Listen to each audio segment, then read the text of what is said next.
ఏదో మొక్కుబడిగా స్తోత్రాలు చదివితే పెద్దగా ప్రయోజనం ఉండదు. మొదట దేవునిపై అచంచలమైన భక్తి కుదరాలి. చుట్టుప్రక్కల వాతావరణం, మనస్సు ప్రశాంతంగా ఉండాలి. శుభ్రంగా, పవిత్రంగా ఉండాలి. మొదట కొన్నాళ్ళు స్తోత్రం కంఠతా పట్టాలి. ఆ తర్వాత ఏకాగ్రతతో మనసులో దేవుడి రూపాన్ని నిలుపుకొని స్తోత్రం చదవాలి. చదివేటప్పుడు దేవుడి అనంత కళ్యాణ గుణాలు అనుభవంలోకి రావాలి.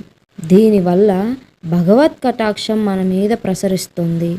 ఆ తర్వాత మన కర్మానుగుణంగా మనకు ఏది ఇవ్వాలో ఆయనే అనుగ్రహిస్తాడు. స్తోత్రాలు చదివేటప్పుడు ఆవలింతలు, నిద్ర, విసుగు, అలసట వస్తే స్తోత్ర పఠనం ఆపాలి. సాత్విక ఆహారం తీసుకోవాలి. చక్కని సంకల్పం చేసుకొని శ్రద్ధతో, దీక్షతో స్తోత్ర పఠనం చేయాలి. మనకు మానవ జన్మను ఇచ్చి సమాజంలో ఎంతో మంచి అవకాశాలు కల్పించిన దేవుడిపై కోపం కాదు, కృతజ్ఞత చూపాలి. అన్ని పనులు భగవత్ప్రీతంగా చేయడం నేర్చుకోవాలి. సుఖము, శాంతి అనుభవిస్తాము. సర్వం శ్రీకృష్ణార్పణమస్తు.